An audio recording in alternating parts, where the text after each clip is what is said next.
Ben Bernanke claims that his $2.3 trillion worth of quantitative easing is a policy to help Main Street. And with more to come, we thought we'd check out the numbers. And Agnes, you've been looking at this. It turns out that maybe this so-called Main Street policy is actually failing consumers. What have you discovered? I mean, one of the things I wanted to just look at is just what has it really done in terms of reducing mortgage interest rates. I mean, that's traditionally, that has been the transmission. And the Fed itself has said it's been disappointing. But just even looking at it, it looks like from the end of 2008, like you look at the cumulative, how much interest payments have, how much mortgage homeowners have saved on their interest payments. It's only been about $300 billion. Now, I mean, that's a big number. That sounds good, right? I mean, it doesn't sound that's a bad number. Exactly. You think, brilliant, but in the context of what he says about it being a Main Street policy, and in the size of the program, and also what the impact that we've seen in the financial markets. Right. So the Fed would say, I mean, they might not want to say this was all about juicing stock markets, but they have juiced the stock market, and that's gone up by trillions of dollars. So in a way, they've got some leverage there. But on the other hand,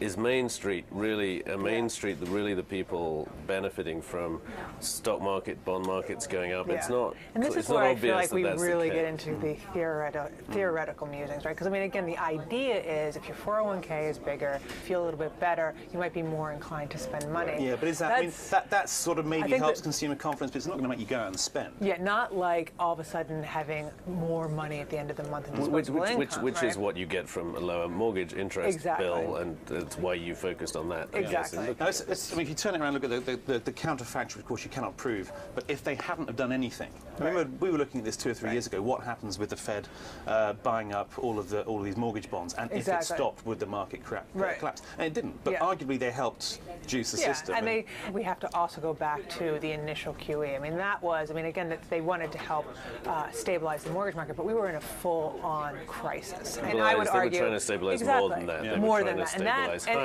In that case, I think it was successful. I mean, it really did help stabilize markets. But in terms of, if we're going to argue, as we're going into QE3, it's just useful to kind of really take a look on like how much is this actually getting money into the real economy, and it just looks like it's not. It hasn't been that successful, and the fact that they're now pledging to even buy more, I think, again, if we don't see some kind of success with this program, they're going to have to come up with something different. Even more diminishing returns, maybe, which means, well, one of our other colleagues here at Reuters has come up with an idea that you mentioned, which is to just print money and give it to us. Right, exactly. And again, like it would be, I mean, it would be very direct. There are many reasons why that will never happen, but I think it is worth thinking about. Right, like, what are we really trying to do? It's all very well to say, oh well, we should, it sounds right if you do it through the system, but it's actually it's not necessarily any less sort of scientifically rigorous to just hand it to people. No, exactly. And I think what it actually does do is that when you do it through the market, we can still kind of preserve this idea of where it's still free markets. It's not the Fed. And I mean, we all say that the Fed is printing money, but it feels a lot more like they're printing money if they're actually giving the money to Treasury, and Treasury is cutting people checks. Okay. Well, thank you, Agnes. Well, we'll keep an eye on that with QE3 about to start up, and we'll be back with more breaking views tomorrow.